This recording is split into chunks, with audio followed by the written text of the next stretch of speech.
با سلام، وقت بخیر خدمت شما دوستان عزیز. امیدوارم که حالتون خوب باشه.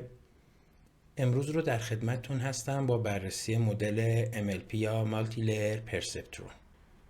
همونطور که توی این تصویر میبینیم MLP از مجموعه ای از پرسپترون ها و اتصال بین اونها تشکیل شده. ما توی ویدیوی قبلی یک مدل پرسپترون که تنها از یک نورون مصنوعی ساخته شده بود رو بررسی کردیم. اونجا اشاره کردیم که برای بروز رسانی یک وزن از همچین رابطه‌ای استفاده می‌کنیم که دلتا دبلیو خودش به این صورت به دست میاد، اما اشاره نکردیم که این از کجا اومده. برای اینکه بتونیم یک شبکه MLP رو ترین کنیم ما نیاز داریم اینو یه ذره دقیق‌تر بررسی کنیم. ما فقط اشاره کردیم که این رابطه از مشتق تابع خطا به دست اومده نسبت به هر کدوم از وزن‌ها. برای اینکه این مسئله رو درک کنیم اول اینجا رو در نظر بگیرید. این نمودار سمت چپ رو اینجا فرض کنید تو این بازه 4 تا 6 تابع من به این صورته، یعنی 5.5 منهای x دوم، یعنی 5.5 منهای 4 دوم میشه 3.5، 5.5 منهای 5 دوم میشه 3 و 5.5 منهای 6 دوم هم میشه 2.5. همین رابطه‌ای که گفتم مشتقش میشه منفی 1 دوم، یعنی همون ضریب x میشه که این چی داره به ما میگه؟ میگه به ازای افزایش یک واحد x منهای 1 دوم y من اضافه میشه. برای اینکه من بدونم به چه صورت میتونم خطا رو با استفاده از مشتق کم کنم بهتره به این نمودار نگاه کنیم. فرض کنید یه مدلی داریم که فقط یه دونه وزن داره و به ازای مقادیر مختلف این وزن همچین خطایی تولید میشه. بعد من به صورت رندوم تو این بازه میام یه عددی به W اختصاص میدم، مثلا اینجا، و خطایی که به دست میاد همچین عددی خواهد بود. اینجا وقتی من میام مشتق میگیرم از این تابع خطا، در حقیقت شیب این خط مماس رو میام به دست میارم که این شیبه به من میگه که اگر شما در جهت عکس اون حرکت کنی، یعنی مقدار W رو اگر در جهت عکس اون شیبه حرکت بدی خطای شما کم میشه، اگر در جهت شیب حرکت بدی خطای شما زیاد میشه. و این کل ایده‌ایه که باهاش میان خطا رو کم میکنن. بخوایم دقیق تر بگیم همین رابطه‌ای که برای پرسپترون داشتیم برای یک مدل MLP هم همینه، فقط اینجا این بخش مربوط به مشتق تابع غیر خطی رو هم داره. ما توی پرسپترون قبلی اون تابع غیر خطی رو در نظر نمی گرفتیم. اون تابعی که اونجا استفاده می کردیم و یه جورایی یه حد آستانه رو کنترل می کرد، بالاترش رو 1 پایینترش رو 0 می کرد، اون تابع رو تابع استپ فانکشن بهش میگن که حالا پایینتر می بینیم. چون مشتق نداره آوردنش تو این رابطه باعث میشه که ما نتونیم با این روش گرادین دیسنت وزنا رو به روز رسانی کنیم. برای حل این مشکل که از تابع دیگه ای میام استفاده میکنیم. پس رابطه ای که برای به روز رسانی وزن MLP هست به این صورته، یعنی دلتا W به این صورت حساب میشه. حالا این به اضافه خود اون W خواهد شد و مقدار W رو تغییر میده. برای اینکه این رابطه رو درک کنیم فرض کنید یک همچین شبکه‌ای داریم، یعنی دو تا ورودی داریم. تو اون لایه بعدش که هیدن لیر ماست دو تا نرون داریم و در لایه آخر هم که خروجی های ماست دو تا نرون داریم. خب حالا فرض کنید که اینا رو ورودی‌ها رو آوردیم به این وزنای تصادفی ضرب کردیم، از تابع غیر خطی اینجا عبور دادیم، دوباره به وزنای این لایه و خروجی نهایی به دست اومد. قاعدتاً چون اینا تصادفی بودن این خروجی دقیقاً اون چیزی نخواهد بود که ما انتظار داریم و یک خطایی خواهد داشت. ما میخوایم بیایم مقدار این وزن W رو یه جوری تغییر بدیم که این خطا کم بشه. هدف اینه و برای کل وزنای دیگه هم همین کارو خواهیم کرد. برای اینکه این پروسه رو بهتر درک کنیم اینجا هم تقریبا همینو داره نشون میده، فقط بازش کرد. اینکه توی این نرون چه اتفاقی داره میفته، خروجی H1 به سمت O1 و خروجی H2 به سمت O1 در وزنهای متناظرشون ضرب میشن، به اضافه این بایاسه میشن و همشون با هم جمع میشن و در نهایت از یک تابع غیر خطی میگذرن. اینجا این قسمتیه که اینا با هم جمع شدن، اینجا هم این قسمتیه که اون تابع غیر خطی رو روش اعمال کردیم و در نهایت خروجی نهایی اینجا تولید میشه. این چیزی که مد نظر ما بود با این چیزی که تولید شده یه خطایی تولید میکنن. اینجا تابع خطا رو به این صورت تعریف کرده و گفته برای بروز رسانی یه وزن باید ما مشتق تابع خطا نسبت به اون وزن و مطابق اون چیزی که رو نمودار رو گفتیم بیایم حساب کنیم که برای این یه قاعده چین رو اومده اعمال کرده. یعنی گفته تغییراتی که اینجا رخ میده توی خطا به این تغییراتی که در خروجی اکتیویشن فانکشن رخ میده وابسته است. تغییرات خروجی اکتیویشن فانکشن وابسته است به تغییراتی که در ورودیش اتفاق میفته و تغییراتی که در ورودی این اتفاق میفته وابسته است به تغییراتی که در این وزن اتفاق میفته. اینو اومده نوشته به این صورت شده. حالا من نحوه رسیدن از این رابطه به اون فرمول بروز رسانی وزنا رو اینجا آوردم. خیلی اینو توضیح دادن، منم از یه جایی کپی پیست کردم گذاشتم اینجا که یک بار با هم دیگه پیش ببریم. نگاه کنید تابع خطا رو گفته به این صورت ما از تعریف میکنیم. وقتی بیش از یه نرون داشته باشیم خطای همه اینا حساب میشه و به توان 2 میشه که منفی و مثبت بودن اینا همدیگه رو خنثی نکنه، بعد با هم جمع میشه. برای سادگی کار مشتق این 1/2 رو ما قبلش گذاشتیم. این 1/2 تأثیری نداره از لحاظ اینکه شما خطا رو به سمت 0 ببری یا نصفش رو به سمت 0 ببری، اما توی محاسبه مشتق کار رو ساده تر میکنه. و نکته‌ای که فقط وجود داره، ما چون مثلا برای بروز رسانی وزنایی که اینجا داریم فقط خطای اینجا برامون مهمه، چون این یکی اصلا بهش وصل نیست، این سیگما رو هم در نظر نمیگیریم. پس مشتق خطا به اون W رو اگه بیایم این رو جایگذاری کنیم به این صورت میتونیم بنویسیم. این رو اومده چین رو اعمال کرده، گفته که مشتق خطا به W رو بیا به صورت مشتق خطا به Y و Y رو به W حساب کن، که این رو اومده اینجا گذاشته، مشتقش رو حساب کرده شده این قسمت، این رو هم آورده پایین. در ادامه این قسمت رو با چین رول به این صورت باز کرده. این قسمت میشه مشتق اون تابع غیر خطی ما که اینجا بازنویسی کرده. این قسمت هم به جای H مجموع وزن داره، ورودی های خود اون H رو اومدیم گذاشتیم. که اینجا هم چون باز همه نرون هایی که اومدن داخل H برامون مهم نیست، فقط یکشون برامون مهمه، این سیگما میره کنار و مشتق این رابطه هم که میشه XI. حالا همه اینا رو بیایم بنویسیم. نگاه کنید به این رابطه رسیدیم، یعنی منفی تارگتمون منهای اون چیزی که تولید شده در مشتق تابع خطا در اون ورودی که اومده توی اون وزنه. برای اینکه ما این رو استفاده بکنیم برای بروز رسانی وزن، باید یه منفی رو درش ضرب بکنیم که در جهت خلاف اون شیبه بریم، یعنی جوری حرکت کنیم که خطا کم بشه، و یک لرنینگ ریت رو هم درش ضرب کنیم که اینجا اگر این مشتق تابع غیر خطی رو ورداریم میشه همون رابطه‌ای که برای یه دونه پرسپترون داشتیم.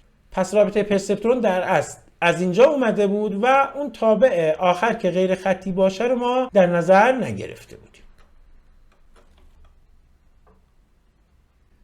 اکتیویشن فانکشنی که توی MLP قرار استفاده کنیم سیگموید فانکشنه که همچین نموداری داره. اون قبلی استپ فانکشن همچین نموداری داشت. اینجا مشتق تو این نواحی همیشه صفره، فقط اینجا یه مقداری خواهد داشت. برای همین کلا این اطلاعات مفیدی به ما نمیده برای بروز رسانی وزنا. اما سیگموید یه ذره بهتره، ولی خود سیگموید هم وقتی تعداد لایه ها زیاد بشه به مشکل میخوره که اونجا از یک اکتیو فانکشن دیگه به اسم رلو معمولا استفاده میشه که خواهیم دید. رابطه تابع سیگموید به این صورته و مشتقش هم به این صورت خواهد بود. اینا رو ما بعداً داخل کدا قراره استفاده بکنیم. اینجا دوباره اون مثالی که توی ویدیوی قبلی دیدیم برای حالت XOR رو آوردیم و نشون دادیم. فقط خواستیم ببینیم که این داده ها با یه دونه خط قابل تفکیک نیستن و وقتی هم رفتیم یک مدل روشون ترین کنیم خطا داشتیم و دقت قابل قبولی به ما نداد. اینا رو ما توی ویدیوی قبلی کامل دیده بودیم. اینجا ما سعی کردیم همون مثال XOR رو با استفاده از یک مدل MLP حل کنیم، یعنی با افزودن تعداد نرون ها و لایه ها میخوایم یک مسئله سختری رو حل کنیم. معماری که استفاده میکنیم به این صورته، 2 تا ورودی داریم، تو لایه بعدش 2 تا نرون و در لایه بعدش هم یه دونه نرون که بعد این خروجی نهایی تولید میشه. چون 2 تا نرون داریم، اینا هر کدوم 2 تا ورودی هم میاد داخلشون و وزنای مخصوص خودشون رو دارن. در نتیجه اینجا 4 تا وزن خواهیم داشت، اینجا هم 2 تا وزن خواهیم داشت. اینجا رابطه تابع سیگموید رو نوشته، اینجا هم رابطه مشتقش رو نوشته. داده ها رو دوباره به همون صورتی که داشتیم، این هم که لیبلاشونه. این رندوم سیت هم که میذارن به خاطر اینی که چون این وزنا مقدارشون تصادفی ایجاد میشه دفعه اول، هر بار که اجرا میکنید یک جواب متفاوتی میگیرید. اما وقتی مثلا برای جایی نیاز دارین همون جواب رو دقیقاً دوباره نشون بدین، میایین مقدار این سید رو تنظیم میکنید. این باعث میشه که هر بار این کدها اجرا بشن همون مقادیر تصادفی اولیه به وزنها اختصاص داده بشه و جواب نهایی همون جوابی بشه که دفعات قبل هم بوده. تعداد ورودی رو گفتیم 2 تاست که از اینجا میشه دید. تعداد نورونای لایه هیدنمون هم 2 تاست و خروجیمون هم اندازش 1 دونه است. معمولا داخل MLP وقتی بیشتر از 2 تا کلاس داشته باشیم دیگه با 1 دونه نرون نمیشه حلش کرد تو لایه آخر. حالا اینجا چون 2 تا کلاس داریم با 1 دونه نرون قابل حله، اما معمولا هر چند تا کلاس داشته باشیم به همون تعداد در لایه آخر نرون خواهیم داشت. اینجا و اینجا در حقیقت منظورش این وزنای اینجا رو گفته ویت 1، اینا رو گفته ویت 2 که به صورت ماتریسی هم ایجاد کرده. یعنی اینجا رو یه ماتریس 2x2، اینجا رو هم یک ماتریس 2x1 ساخته. نگاه کنید 2x2 2x1 و مقادیرشون هم به صورت تصادفی اینیشیالایز شده. لرنینگ ریت رو 1/10 گذاشته، ایپاک رو هم 10,000 تا گذاشته و اینجا کارش رو اومده شروع کرد. قبل از اینکه بریم داخل فرآیند ترینش رو ببینیم، بریم خروجیاش رو یک لحظه نگاه کنیم. اولا نتایجی که برای داده های اصلیمون داده اینا هستن که اگه نگاه کنید کاملا درست تونسته کار گیت ایکس رو انجام بده و خروجی ها دقیقا مشابه اون چیزی بودن که باید باشن. وزنایی هم که در نهایت ست شده برای این مدل به این صورت بوده که تو اون لایه اول گفتیم ویت 1 ماتریس 2x2 بوده، ویت 2 هم یک ماتریس 2x1. اینجا هم اندازه و ابعاد اون داده ها در فرایند ترینه. توی مثالهای قبلی ما اونجا هر سری یه دونه سمپل رو می اومدیم به مدل میدادیم. اشاره هم کردیم که این وزنا که تکی اونجا تعریف شده بودن میتونن به فرم برداری باشن که اینجا همین فرم برداری و ماتریسی شونه. اینجا به صورت بچ، یعنی در هر گام 4 تا سمپل رو میاد به مدل میده. بعد این 4 تا سمپل هر کدوم خودشون یه خطا خواهند داشت و بر اساس این خطا یک دلتا دبلیوی برای یه وزن خاصی تولید خواهد شد. مثلا یکشون میگه مقدار وزن رو 2 زیاد کن، یکشون میگه مقدار وزن رو 1 زیاد کن. شما میایین این دوتا رو با هم اعمال میکنید، مقدار وزن رو مثلا 3 اضافه میکنید. بعد از اون بر حالا یکشون گفته -1 دهم، یکشون دوباره گفته مثبت 2 دهم. همه اینا رو میایین با هم جمع کرده و روی وزنه اعمال میکنید و انگار رفتین این 4 تا رو دونه‌ای انجام دادین. فرق اصلی که داره یک از لحاظ تکنیکاله که اینا به صورت پارالل انجام میشن روی دیوایسایی که داریم و یک بحثایی هم در مورد اون نمودار لاس وقتی نوسان داره میکنه این تأثیر میذاره روش. یعنی شما وقتی یه دونه سمپل رو فقط میدی به شبکه و وزن رو برای اون اصلاح میکنی، یا زمانی که 4 تا سمپل رو میدی و برای اون 4 تا وزن رو میای اصلاح میکنی، اون نمودار تو حالت 4 تا یعنی تو حالت بچ وایز بودن به صورت اسموزتری نوسان، یعنی نوسانهاش نرمتر خواهد بود اصطلاحاً. پس این 4 هایی که اینجا میبینید همه به خاطر اون بچه، وگرنه برای سمپل اول 2 تا ورودی داریم دیگه، یه دونه x1 یه دونه x2. این سطر اولش میشه اون 2 تا، سطر دومش میشه سمپل دوم و الی آخر. بعد این 4x2 در اون ماتریس 2x2 که داشتیم ضرب میشه. توی این کدها از بایاس هم صرف نظر کرده بودیم برای سادگی کار. فرض میکنیم بایاس 0، فقط ویتا رو داریم و فقط اونا رو آپدیت میکنیم. این در اون ماتریس وزن خودش که 2x2 بود ضرب میشه و حاصلش دوباره 4x2 خواهد بود. این هم بعد از اینکه حالا اکتیویشن فانکشن روش اعمال شده، خب اکتیویشن فانکشن که اندازه بردار رو تغییر نمیده، یه مقدار میگیره یه مقدار میده بیرون. این 4x2 اومده در اون 2 تا وزن لایه بعدی، یعنی اینا که 2x1 هستن ضرب شده، در نتیجه تو لایه آخر ابعادمون شده 4x1. یعنی برای 4 تا سمپل هر کدوم یه دونه خروجی تولید شده. هر کدوم اینا خطای خودش رو نسبت به اون تارگت یا لیبل اصلیش میسنجیم، در نتیجه خطا هم همون شکل رو داره. اینایی هم که میبینید دیگه بحث محاسبه اون مشتقاست و در نهایت هم اینجا گفته چون ویت 1 شما شیپش 2x2، دلتا ویتتون هم باید همون شیپ رو داشته باشه. یعنی اون 4 تا وزن هر کدومشون یه دونه آپدیت نیاز دارن دیگه و آپدیت هاشون اینجاست و تو ویت های دوم هم شیپش 2x1 بوده، در نتیجه باید دلتاش هم همون اندازه رو داشته باشه. و اما داخل کد چه اتفاقی افتاده؟ اینجا همون محاسبات انجام شده. این که گفته هیدن لیر اینپوت منظورش قبل از اعمال اکتیویشن فانکشنه، اینجا بعد از اعمال اکتیویشن فانکشن. اینجا نگاه کنید به صورت ضرب ماتریسی اینپوت ها و ویت 1، بعد حاصل اینا رفته داخل اون سیگمویدی که داشتیم. اینجا که رسیدیم در حقیقت مقادیر لازم برای اینجا تولید شدن. حالا همین کار رو باید برای این نرون هم انجام بدیم که برای اوتپوت لیر هم به این صورت یه ضرب ماتریسی اومده انجام داده، در نهایت خروجی رو داده به تابع سیگموید که اون اوتپوت من رو تولید کرده. اینا هم که پرینت هایی که پایین دیدیم. اینجا کار بروز رسانی رو شروع میکنه. نگاه کنید این اوتپوت اون لیبل های اصلی توی متغیری به اسم اوتپوت بودن. این اسر رو اینجا دقت کنید، حالا اسم گذاری خیلی خوبی نبوده ولی در هر حال اختلاف اون اصلی ها با این چیزی که الان اینجا تولید شده ارور ما.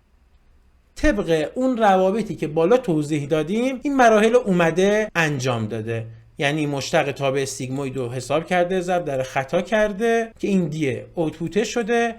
برای لایه های قبلش هم همین کار رو انجام داده. پرینت هایی که بوده اینجا هم در نهایت دلتای W2 و دلتای W1 رو حساب کرده و به اضافه وزنا کرده که به روز رسانی بشن. فقط نکته‌ای که وجود داره بهش اشاره کنیم بد نیست، ما توی اون توضیحات بالا یک وزنی رو اینجا اومدیم گفتیم چجوری میشه به روز رسانی کرد، بعد این رو اومدیم با استفاده از چین رول گفتیم چجوری ارتباط میگیره از طریق این فرآیندهایی که مرحله به مرحله انجام میشن تا به اون خطا میرسه. این اگه n تا لایه دیگه هم قبلش باشه با همین روش ما میتونیم بیایم عقب و هی حساب کتاب کنیم. حالا وقتی مثلا اینجا میخوایم به روز رسانی کنیم و این هم خودش نیاز به مشتقات جزئی این مسیر داره، اینایی که برای اینجا حساب کرده بودیم دیگه لازم نیست دوباره حساب بشن، اینا رو داریم فقط ادامهش رو میایم. این کدا هم به این صورت بوده، یعنی وقتی این مشتق اون لایه خروجی رو اومده حساب کرده ادامه داده و مشتق اون لایه هیدن رو هم حساب کرده و بعد از روی اینها اومده و اون دلتا W2 و دلتا W1 رو حساب کرده و وزنا رو به روز رسانی کرد. نتایجش هم که دیدیم و تونست اون مسئله‌ای که غیر خطی بود رو حل کنه برای ما. اینجا دیگه چون مثل اون حالت قبلی یه دونه نرون نیست که من برم الان خطش رو رسم کنم، یه ذره نشون دادنه این یکم کار سختیه، اما اینجا چون دو بعد مسئله میشه یه کاری کرد.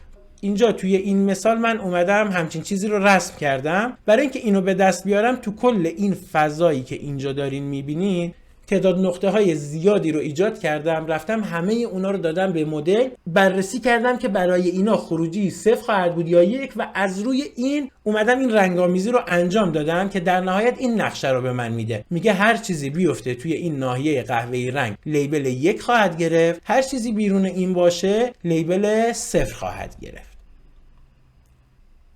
اینجا هم اومدیم MLP رو روی مثال یه ذره واقعی‌تر اعمال کردیم. یه دیتا ستی داریم به اسم آیریس که احتمالاً همه میشناسن. اطلاعات 3 نوع گل مثل این گلایی که اینجا داریم میبینیم رو داره، یعنی در حقیقت یک دیتا ستیه از 3 کلاس. برای هر کدوم از این کلاس ها هم 4 تا سمپل داره، یعنی کاسبرگ و گلبرگ و طول و عرض اینها که به صورت جدولی بخوایم ببینیم یک همچین دیتا ستیه، یعنی 4 تا فیچر داریم براش. تو مثال قبلی ما 2 تا فیچر داشتیم، یعنی در حقیقت مسئله‌مون 2 بعدی بود. اینجا که 4 تا فیچر داریم مسئله 4 بعدیه که البته ما میتونیم از 3 تا اینا استفاده کنیم، دست خودمونه. این یکی هم که اون لیبل یا تارگتمونه.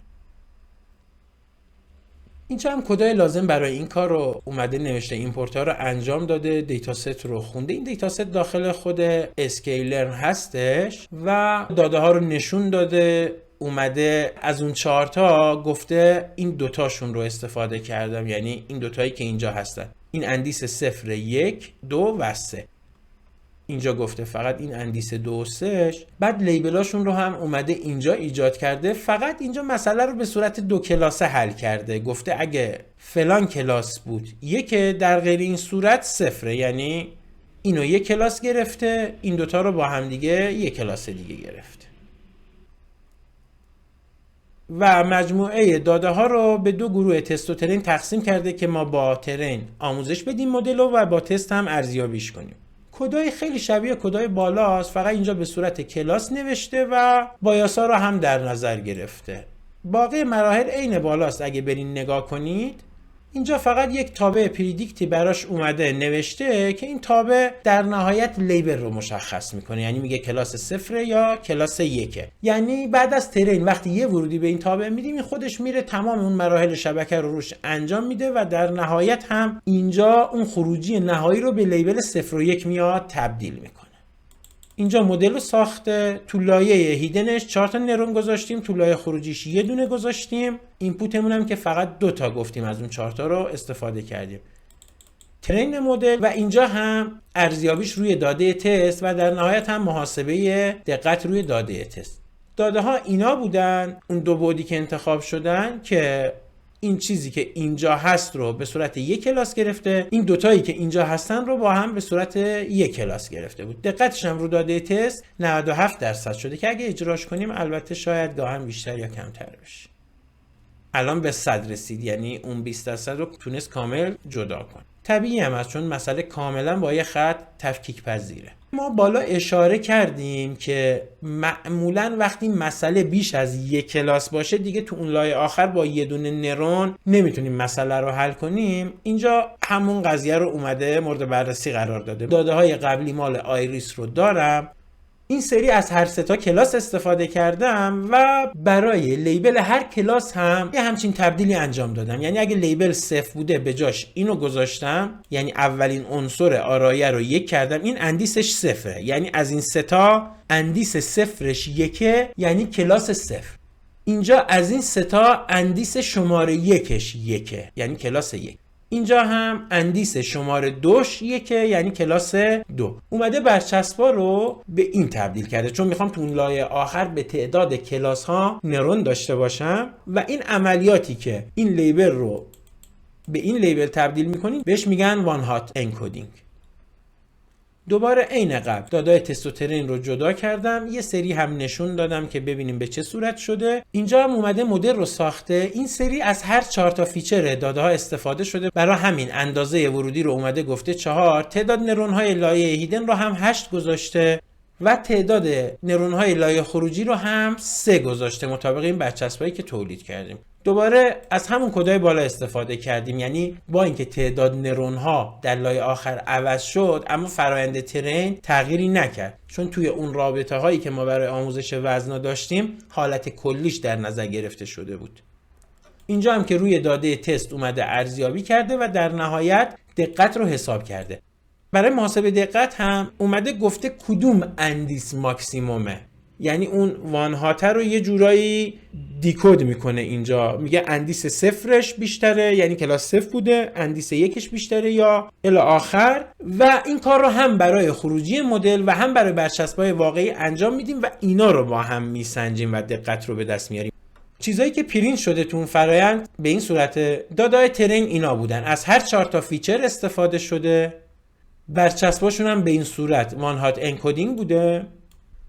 دادای تست هم دقیقاً به همین صورت، همین 4 تا فیچر بودن، برچسبای واقعیشون اینا بوده، برچسبایی که توسط مدل هم تولید شده اینا بوده که اینا آرگ مکسشون یعنی اندیس اون مقدار ماکسیموم رو اومدیم اینجا گذاشتیم، یعنی این مال کلاس 1 بوده، این مال کلاس 0 بوده و این یکی مال کلاس 2 بوده. دقت رو هم شده 87% رو دادای تست. اگه یه ذره کم شده به خاطر اینه که ما این سری هر 3 تا کلاس رو مورد بررسی قرار دادیم و اگه نگاه کنید این 2 تا کلاس یه ذره در هم تو رفتگی دارن که باعث به وجود اومدن خطا شده.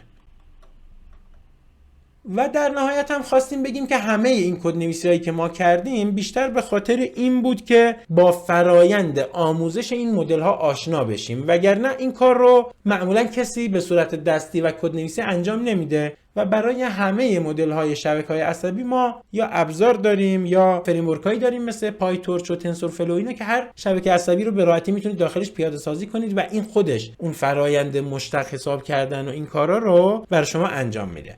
اینجا اومدیم از کتابخونه اسکیلر از یک کلاسی به اسم MLP کلاسیفایرش استفاده کردیم و همین مثالی که اینجا داشتیم رو دادیم به همون. فقط یه سری نرمال سازی رو داده ها انجام داده و در نهایت فرمت و قالبش خیلی شبیه اون چیزی که خودمون ساخته بودیم. یعنی اینجا فیت شده همون ترین انجام میشه، اینجا هم پریدیکت میکنه روی داده های تست و محاسبه دقت. معماریش یه ذره فرق میکنه. اینجا توی هیدن لیر دیگه یه دونه لایه نیست، 2 تا لایه هیدن لیر داره که گفته اولی 64 تا دومیش 32 تا.